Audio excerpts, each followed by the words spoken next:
Imagine what's possible when learning doesn't get in the way of life. At Capella University, our game-changing FlexPath learning format lets you set your own deadlines so you can learn at a time and pace that works for you. It's an education you can tailor to your schedule. That means you don't have to put your life on hold to pursue your professional goals. Instead, enjoy learning your way and earn your degree without missing a beat. A different future is closer than you think with Capella University. Learn more at capella.edu.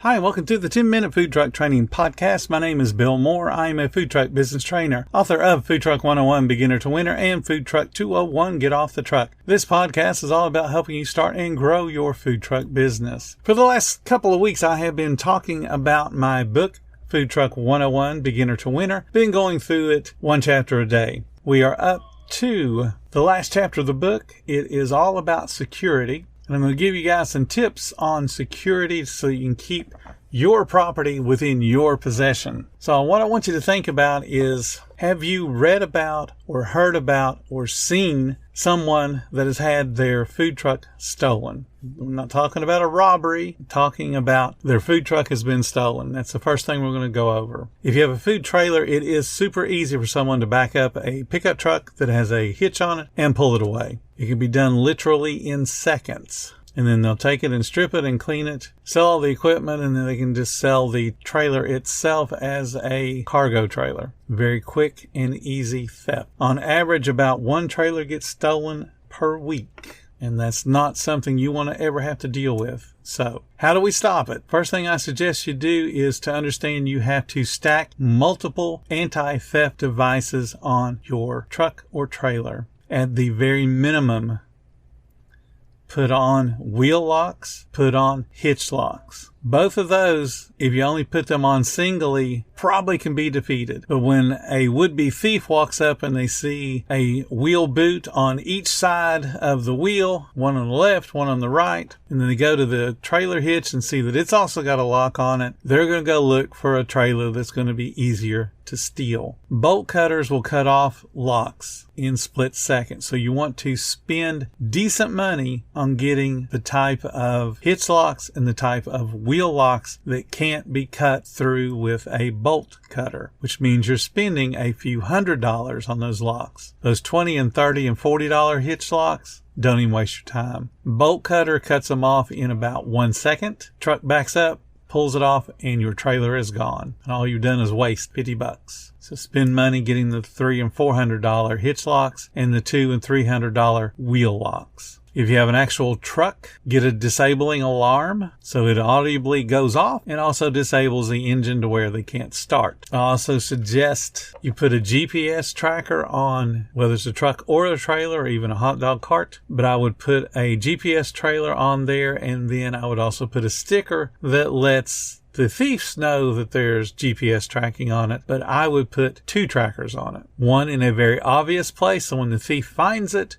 they think, oh, I'll show this idiot. I'll put it in a dump truck that's going the opposite direction. And then you'll still have the one intact that you've hidden very well. So for a trailer now, I'm suggesting a hitch lock, a wheel lock, and GPS. For a truck, wheel locks, disabling alarm, and then a GPS. So that's 3 things you stacked on there. Just understand that the wheel locks and the hitch locks and the disabling alarm are deterrents. The GPS is just tracking for recovery. You want to make sure you invest in a very strong generator cage, and one, again, that also protects its locks so a bolt cutter can't cut through them. You'll want to make sure if you park overnight at a commissary, it's got security, has cameras, and it is going to take responsibility for your equipment. I would also suggest that you add cameras to your truck or to your trailer and then have those recorded somewhere else. So that means you're going to have a Wi-Fi connection. But you also want to use those cameras while you're in operation so that you can help identify would-be thieves. So, for example, as I'm recording this, in Houston, Texas, there have been 11 armed robberies of food trucks over the last several days.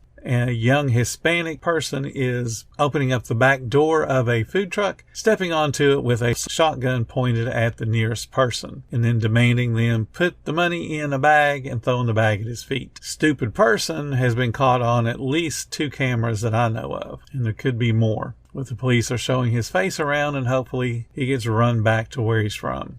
But what you got to understand is cameras do not prevent theft. All they help you to do is recover and perhaps prosecute. I'm not a big advocate for a lot of the macho men that say, yeah, I have my protection. It's a Colt 45 or it's, whatever. Don't care what kind of gun you carry. You are not Matt Dillon. And if somebody steps onto your food truck with a shotgun drawn on you, you will not win that gun battle. No matter how fast you think you are, you're not. At best, it becomes a draw. You both end up dead. A gun might make you feel good, but it will not prevent you from being robbed. The only thing it will do is help you to get revenge. I want to share a story with you guys about having security policies. I'll talk to you about how to deter the theft that happens when you're closed, but let's talk about when you're open. I mentioned the Houston, Texas problem, but it's also happened to me. I ran a Wendy's in Ocala, Florida in the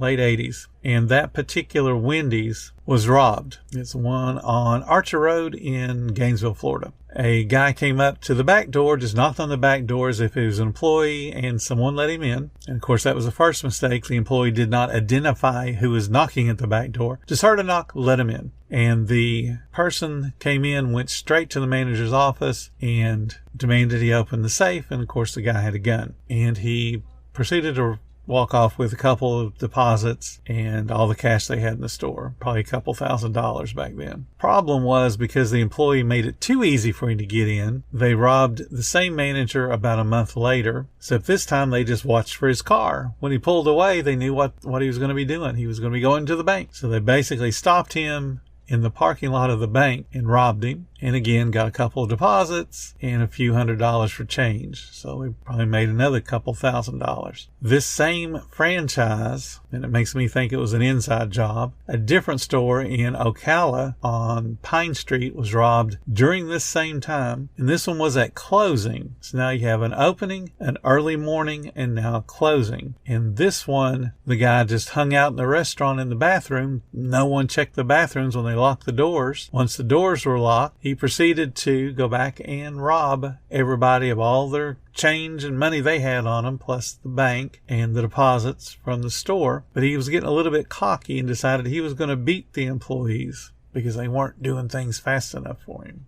And so he proceeded to beat up the 21-year-old manager in front of the two closing employees, both female, and beat him with the butt of his gun and did quite a bit of significant damage to him. He was in the hospital for a few days, all over a little bit of money. So stay aware of your surroundings. Stay aware of people that seem to be casing your food truck, and then talk to everybody. Let them know that, hey, I'm aware you're out there. And if you feel the least bit worried, nervous, scared, upset, call the police. Just call 911 and say, hey, I'm closing down my business. I'm getting ready to pull my trailer out. Would you send a car out here to help make sure I stay secure while I pull off this parking lot? And they will. They will send them out. If you're suspicious, then follow your gut. Don't put yourself in a situation where you or one of your employees is going to get hurt because you think, well, I'm carrying a 45 and I can prevent anything. Like I said, the best case scenario is you both end up dead. You stop the robber, but he also shoots you. So that's going to conclude. That's all 16 chapters of the book. It is how to get started with your business and be successful. If you're not a part of our Facebook group, you might want to join, because coming up real soon, we're going to be starting our book club for my other book, and that's Food Truck 201, Get Off the Truck. That particular book is all about setting up standards and policies and procedures and systems to help you have a consistently ran food truck, but then also getting you off of it and have other people do the work, so you actually now own a business rather than have just a self-created job.